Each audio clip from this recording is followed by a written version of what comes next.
সে জানা অজানার কি আছে গোপাল? তোমার এই মধ্যপ্রদেশ ভুঁড়ি তো সব কথা বলছে। দিনের পর দিন তুমি তোমার ওজন বাড়িয়েই চলেছ। কি এত ওজন নিয়ে কথা হচ্ছে মন্ত্রী? কার আর হবে মহারাজ, এখানে তো গোপালই একমাত্র ভোজন রসিক, ওজনদার লোক। তার মানে মন্ত্রী তুমি ওজনের ব্যাপারে খুব ভালোই বোঝো মনে হচ্ছে। তা তো মহারাজ বুঝতেই হবে, আমি হলাম মন্ত্রী। আচ্ছা তাহলে বলো তো মন্ত্রী, 1 কেজি তুলো আর 1 কেজি লোহার মধ্যে কোনটা বেশি ভারী? এ তো খুব সোজা প্রশ্ন। 1 কেজি লোহা সব সময় বেশি ভারী। কি মহারাজ, আমার দেওয়া উত্তরটা ঠিক হয়েছে তো? তোমার মাথা আর আমার মুন্ডু হয়েছে। কি গোপাল, তোমার জানা আছে নাকি উত্তরটা? তা কেন জানবো না মহারাজ, দুটোই সমান ভারী, কারণ আপনি দুটোরই পরিমাণ 1 কেজি বলে দিয়েছেন, তাই দুটোই সমান ভারী হবে। চমৎকার গোপাল, চমৎকার। দেখলেন তো মহারাজ, আপেল খেয়ে শুধু আমার ভুঁড়ির ওজন বাড়েনি, আমার মাথার ওজনও বেড়েছে। এই নাও গোপাল, তোমার উপহার।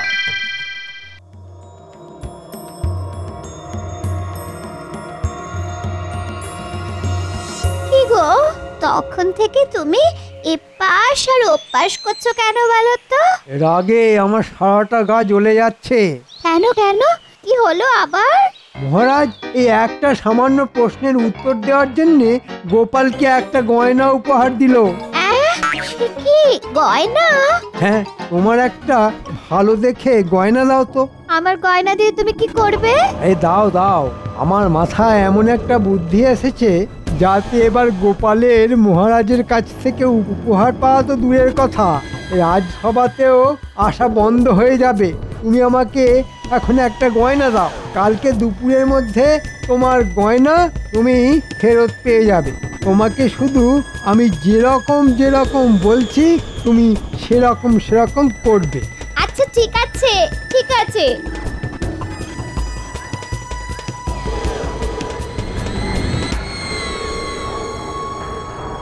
এই যে বটা ঘটা, কিরে? আরে মন্ত্রী মশাই, আজ যে আপনি স্বয়ং চলে এসেছেন। শোন, তোদেরকে একটা কাজ করতে হবে। আচ্ছা কি কাজ? এই নে, এই গয়নাটা রাখ। এটা নিয়ে আজকে মাঝরাতে সবাই ঘুমিয়ে যাওয়ার পরে। কোনো চিন্তা করবেন না মন্ত্রী মশাই, আপনার কথা মতো কাজ ঠিক হয়ে যাবে। কি আজকে তো সবাইকেই দেখছি রাজসভায় এসেছে, কিন্তু আমাদের মন্ত্রী এখনো এলো না কেন? হ্যাঁ মহারাজ, মন্ত্রী মশাইকে আমি একটু আগেই ওনার বাড়ির সামনে দেখলাম। উনি দরজার সামনে দাঁড়িয়ে আছেন আর ওনার স্ত্রী হাউ হাউ করে কাঁদছেন। এত কাঁদছেন যে একটু পরে মনে হচ্ছে আমাদের রাজ্যটা জলে ভেসে যাবে। হ্যাঁ, সে কি বলছো সেনাপতি? হ্যাঁ মহারাজ, সত্যি বলছি। চলো তো সবাই গিয়ে দেখি ব্যাপারটা কি হয়েছে।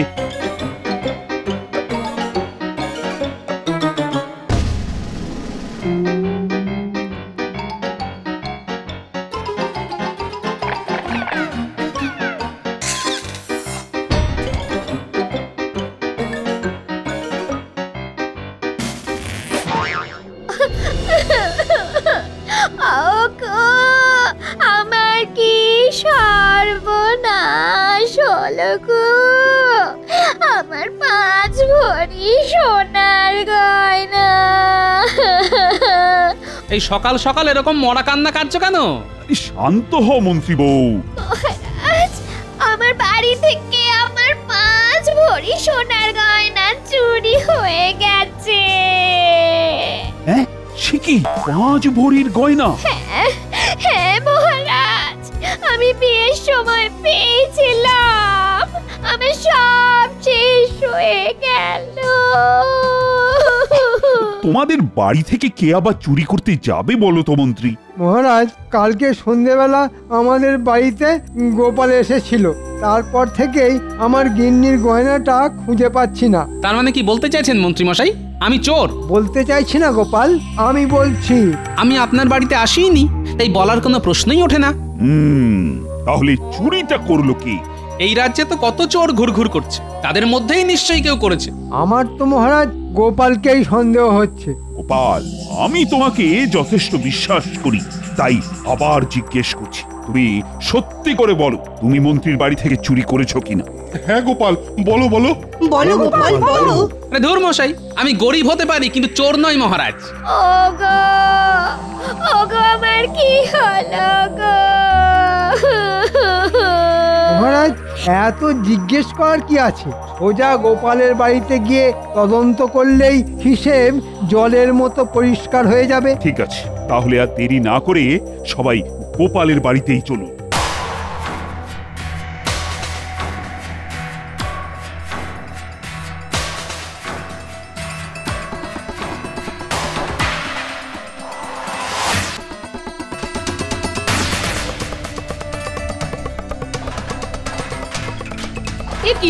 কি আপনারা আমার ঘরে এইরকম ভাবে সব কিছু লন্ডভন্ড করছেন কেন? মন্ত্রী মশাই, সব কিছুর একটা সীমা আছে কিন্তু। মহারাজ, আপনি কিছু বলুন।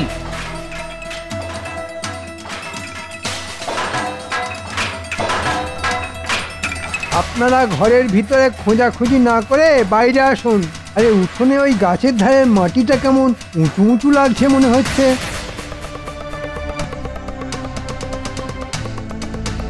তাহলে এটা খুঁড়ে দেখুন তো। যেখানে দেখবে মাটি খুঁড়ে খুঁড়ে দেখো, সেটি পেলেও পেতে পারো 5 ভরি সোনার হার। এই তো আমার সোনার হার, এই তো। এই তো এই তো এই তো আমার গিন্নির সোনার গয়না। হ্যাঁ, শেষে গোপাল করলো চুরি। ছি ছি ছি ছি গোপাল, ছি, তুমি এত নীচ কাজ করতে পারবে আমি স্বপ্নেও ভাবিনি। এই জঘন্য অপরাধের জন্য তোমাকে আমি আগামী 1 মাস এই রাজসভা থেকে বহিষ্কার করলাম। এরকম করবেন না মহারাজ, আমি না খেতে পেয়ে মরে যাব। ও মহারাজ, আপনি এরকম করবেন না মহারাজ, করবেন না। মহারাজ মহারাজ, আমি কোনো অপরাধ করিনি। এই সব কিছু মন্ত্রীর চক্রান্ত। আমি কোনো কথা শুনতে চাই না। না না না না না, আগামী 1 সপ্তাহ যেন তোমার মুখ না দেখি। চলো চলো তো সবাই।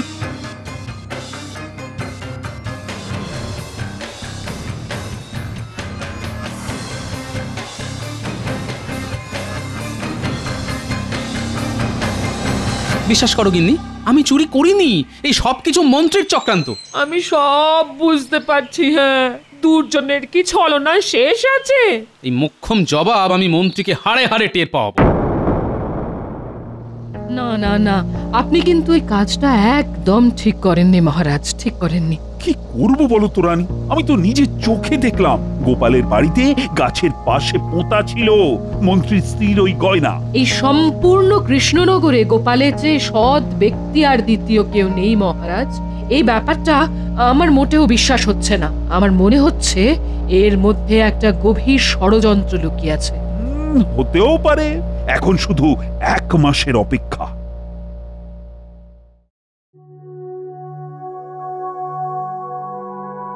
কি মহারাজ, আপনি এরকম মনমরা হয়ে বসে আছেন কেন? কি আর করব বলো, আজ 1 মাস হয়ে গেল, গোপালও নেই আর রাজসভায় হাসিও নেই। চলে এসেছি। 1 মাস খেয়ে না খেয়ে থেকেছি, কিন্তু আমি বেঁচে আছি। আপনারা সবাই ভালো আছেন তো? এই তোমার কথাই আলোচনা হচ্ছিল গোপাল। দেখুন মহারাজ, আমি আগেও বলেছি, এখনো বলছি, আমি কিন্তু অপরাধ করিনি। অপরাধ করনি মানে? সেদিন যে দিনের বেলা প্রকাশ্য সূর্যের আলোয় আমরা যেটা দেখলাম সেটা কি মিথ্যে? আপনার কথায় সেটা দেখলাম না দেখানো হলো? আমি নিজে তো জানি পুরো ঘটনাটা আমাকে ফাঁসানোর জন্য আপনার পূর্ব পরিকল্পনা। কি বলতে চাইছো কি গোপাল? আচ্ছা আচ্ছা, ঠিক আছে ঠিক আছে, চিৎকার চেঁচামেচি অনেক হয়েছে, এবার আমার একটা কথা বলার আছে। কি কথা মহারাজ? আগামী সপ্তাহে আমাদের রাজবাড়ির মাঠে একটা মেলা হবে। মেলা? কিসের মেলা মহারাজ? মজার মেলা, চারিদিকে খাবারের দোকান, রকমারির দোকান, আর মেলার মাঝ প্রাঙ্গণে একটা বড় বেদি হবে। সেখানে তোমরা সবাই কিছু না কিছু মজার কাজ করে দেখাবে। এবার তোমরা বলো কে কি কি করবে? আমি মজার কবিতা বলবো মহারাজ।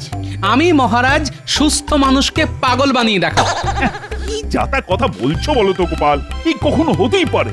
সেটা না হয় মেলার দিনই মিলিয়ে নেবেন, আমি পারি কি পারি না। বেশ, তুমি যদি এই কাজটা করে দেখাতে পারো তাহলে তোমাকে 50 মোহর উপহার দেব। ঠিক আছে মহারাজ।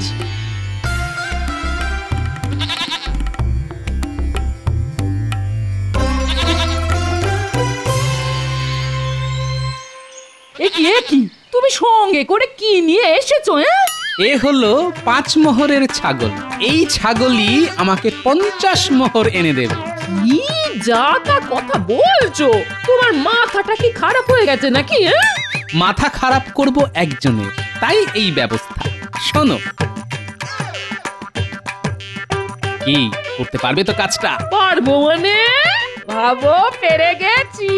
তোমার সম্মান নিয়ে ছেলে খেলা, এর আমি শেষ দেখে ছাড়বো। কি মন্ত্রী গিন্নি, কেমন আছেন? আজকাল তো এই ঘাটে আপনাকে দেখতেই পাই না। কি করে দেখতে পাবে বলো? আমি তো এখন খুব একটা বাড়ি থেকে বেরই হই না। বাইরে যা কড়া রোদ, গায়ের রং কালো হয়ে যাবে না? ও তাও তো বটে, যদিও এই ছাগল আসার পর থেকে আমার জীবনে গতি এসেছে। সোনার ডিম, রোজ এই ছাগলের মাথায় হাত বোলালে এই ছাগল একটা করে সোনার ডিম পাড়ে। কি? আমার তো চোখে বিশ্বাসই হচ্ছে না। দেখি দেখি দেখি, টিপটা দেখি দেখি। না না না না, যা দেখার এই দূর থেকে দেখুন বাবা, দেখুন। আমি এক্ষুনি এই ডিম শহরে এক শাকরার কাছে বিক্রি করতে যাবো।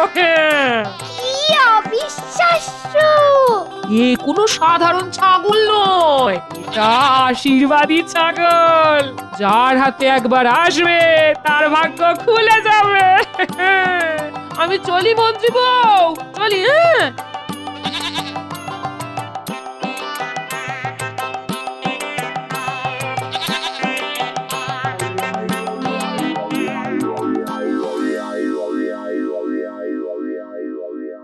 সেই কখন জল আনতে গেছো, এদিকে ফেরার নামগন্ধ নেই। আরে বাবা, জল আনতে গিয়ে যা খবর এনেছি না, শুনে চোখ ছানা বড়া হয়ে যাবে। কি বলতে চাইছো বলো তো, একটু খোলসা করে বলবে। আরে আরে আর বললো না, গোপাল বউয়ের কাছে দেখলাম একটা ছাগল। ছাগল তো কি হয়েছে? এমন করছো যেন বাঘ নিয়ে ঘোরাঘুরি করছে। আরে বাবা, এই ছাগল যে সে ছাগল না, এই ছাগল হলো সোনা ডিম পাড়া ছাগল। হ্যাঁ, সে কি সোনার ডিম পাড়া ছাগল? আরে হ্যাঁ গো হ্যাঁ, ওটা আশীর্বাদী ছাগল। রোজ সকালে মাথায় হাত বুলোলে একটা করে সোনার ডিম দেয়। আমি নিজের চোখে সেই ডিম দেখে এসেছি। কি সুন্দর সোনার ডিম! ওগো, এরকম চলতে থাকলে তো গোপাল কদিন পরে তোমার থেকেও বেশি বড় লোক হয়ে যাবে। সে কি বলছো গিন্নি? শোনো না, যে করেই হোক আমার ওই আশীর্বাদী ছাগল চাই, চাই চাই। পাবে গিন্নি, পাবে। ওই ছাগল দিয়ে আমি এক ঢিলে 2 পাখি মারবো। কদিন পরে মজার মেলাতে খেল দেখাবো, আর তারপর থেকে ঘুরে যাবে আমার ভাগ্যের চাকা। শোনো গিন্নি, কাজ তো অর্ধেক হয়ে গেছে। এখন ওই মজার মেলার আগের দিন রাত অবধি আমাদের এই ছাগলটাকে একটু সামলে রাখতে হবে। হ্যাঁ, শুধু মেলার আগের দিন ওকে উঠোনে ছেড়ে রাখবো। হ্যাঁ, তারপর শুরু হবে মজার খেলা, সুস্থ মানুষকে পাগল বানানোর খেলা, আমাকে বিনা দোষে ফাঁসানো। আমি মন্ত্রীকে শুধু হারে হারে না না, একেবারে শিরায় শিরায় বুঝিয়ে দেব। আর আমার নাতি নাতনিদেরও শিখিয়ে রাখতে হবে, যাতে ওরা মন্ত্রীকে পাগল পাগল বলে আরো খেপিয়ে দেবে।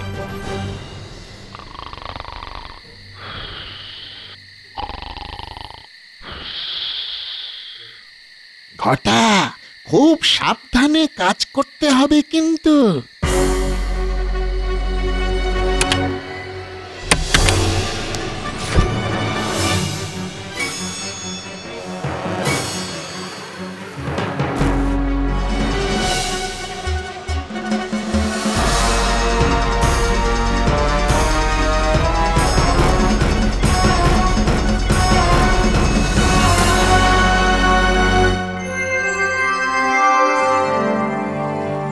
সবাই যখন চলে এসেছে, তাহলে সবাই একে একে তাদের মজার প্রতিভা প্রদর্শিত করুক। শোনো শোনো শোনো, শুরু হতে চলেছে মজার মেলার মজার প্রতিযোগিতা। সবাই হাততালি। সবার প্রথমে মজার প্রতিভা দেখাবেন আমাদের বিজ্ঞানী।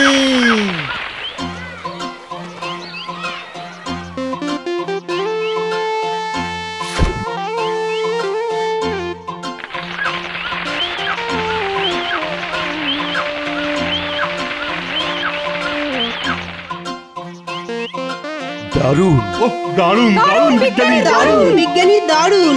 সাবাস বিজ্ঞানী, সাবাস। কি তোমার মজার আবিষ্কার! বীজ থেকে একেবারে সোজা গাছ। চমৎকার চমৎকার। এরপর মজার কবিতা শোনাতে আসবেন আমাদের সভাকবি। আমি আজ আমাদের রাজসভা নিয়ে একটা মজার কবিতা শোনাবো। অনেক ভাবনা চিন্তার পর আমি এই কবিতা লিখেছি। শোনাও। রাজ্য মোদের কৃষ্ণনগর। কৃষ্ণচন্দ্র রাজা, অনেক বয়স হলেও ওনার মনটা এখনো তাজা। মহারাজ যখন বিপদে পড়েন, গোপালই তার ভরসা। গোপাল ছাড়া রাজসভাটাই কেমন যেন ফর্সা। গোপাল যদি নেউল হয়, মন্ত্রীমশাই সাপ। মন্ত্রীমশাইয়ের কোনো প্যাঁচেই গোপালের নেই চাপ। আমরা সবাই প্রতিদিন রাজসভাতে আসি। আমরা মোদের রাজ্যটাকে বড্ড ভালোবাসি। গোপাল নেউল আর মন্ত্রী সাপ, বাহ বাহ, দারুণ। সাবাস সভাকবি, তুই তো একেবারে জমিয়ে দিয়েছো। এরপর সভা জমাতে আসছেন আমাদের মন্ত্রী মশাই। কি মন্ত্রী, তুমি কি দেখাবে? আমি মহারাজ আজ এক অদ্ভুত খেলা দেখাবো। এই যে আমার সাথে এই ছাগলটা দেখছেন, এটা একটা মজার ছাগল। মজার ছাগল? কিরকম কিরকম? মহারাজ, মন্ত্রীমশাই কিছু বলার আগে আমি একটা মন্ত্র পড়তে চাই। এতে আমাদের সুস্থ মন্ত্রী একটু পরেই পাগল হয়ে যাবে।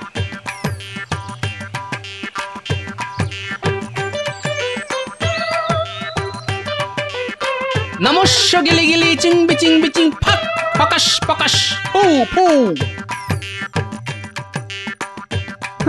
যত সব। শুনুন মহারাজ, আমি এবার এই ছাগলের মাথায় হাত বোলাবো, আর দেখবেন ছাগল একটা সোনার ডিম দেবে। ছাগল সোনার ডিম দেবে? দেখছেন মহারাজ, মন্ত্রীমশাই কিরকম পাগলের মতো কথা বলা শুরু করে দিয়েছে। এই সব কিছু আমার ওই জাদু মন্ত্রের খেলা। কে বলেছে আমি পাগলামি করছি? আমি এক্ষুনি প্রমাণ করে দিচ্ছি। দেখো এই ছাগল ডিম দেয় কিনা। এই যে বাবা, ডিম দে তো, দে না বাবা, সোনার ডিম দে না, দে। এই মরেছে, এই ছাগলটা ডিম দিচ্ছে না কেন? এ কি মন্ত্রী মশাই, কি আজে বাজে কথা বলছেন? আপনি খুব দুষ্টু। এই তখন থেকে তোকে বলছি সোনার ডিম দে। ওরে দে না বাবা, রোজ সকালে তো মাথায় হাত বোলারে দিস, আজকেও দে না। মহারাজ, মন্ত্রীমশাইয়ের কথায় কিন্তু অনেক অসঙ্গতি দেখা দিচ্ছে। দেখুন মহারাজ, এই শেষবারের মতো বলছি, ডিম দে, দে সোনার ডিম দে। এই ছাগল দে না রে। মন্ত্রীর মাথায় তো সত্যি সত্যি ওই মনোযোগ দেখা যাচ্ছে, ওনার চিকিৎসার প্রয়োজন। আমি তো কারোর সামনে বলতে পারবো না যে এটা আমি চুরি করেছি, তাও আবার গোপালের বাড়িতে। ওরে ওরে ডিম দে না রে। মন্ত্রী মশাই মনে হচ্ছে পাগল হয়ে গেছেন। আরে আমারও তো তাই মনে হচ্ছে। মন্ত্রী মশাই পাগল পাগল পাগল পাগল। আমাকে পাগল বলবি না বলে দিচ্ছি, আমার মাথা গরম হয়ে যাচ্ছে কিন্তু। আমাদের মন্ত্রী পাগল পাগল। তবে রে, ওরে এবার মনে হচ্ছে সত্যি মাথাটা গেছে। মন্ত্রী, তোমার মাথার সমস্যা দেখার জন্য আমি তোমাকে 3 মাস বিশ্রাম দিলাম। তুমি বাড়ি যাও, চিকিৎসা করাও নিজে। না মহারাজ, আমি পাগল নই, বিশ্বাস করুন, আমি পাগল নই। না না না না না, নিঃশ্বাসে বিশ্বাস আছে, কিন্তু পাগলে নেই। মহারাজ, আমার 50 মোহর উপহারটা। এই না, এই নাও। তুমি সত্যি প্রমাণ করেছো গোপাল যে তুমি সবকিছুই পারো।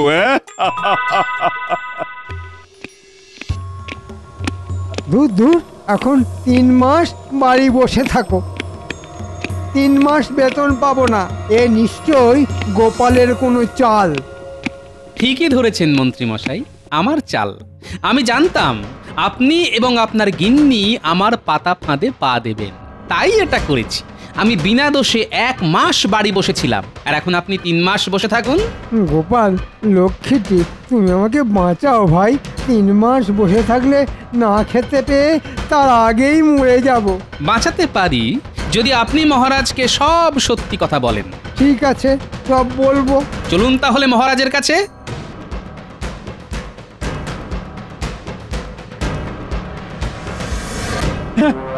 শিখি মন্ত্রী, তুমি গোপালকে এভাবে ফাঁসিয়েছ, আর আমি নিরপরাধ গোপালকে শাস্তি দিয়েছি। হ্যাঁ মহারাজ, আমি 1 মাস দাঁতে দাঁত চিপে বসেছিলাম। মন্ত্রী, তোমাকে আমি রাজসভা থেকে সারা জীবনের জন্য বরখাস্ত করলাম। যাও, তুমি বেরিয়ে যাও।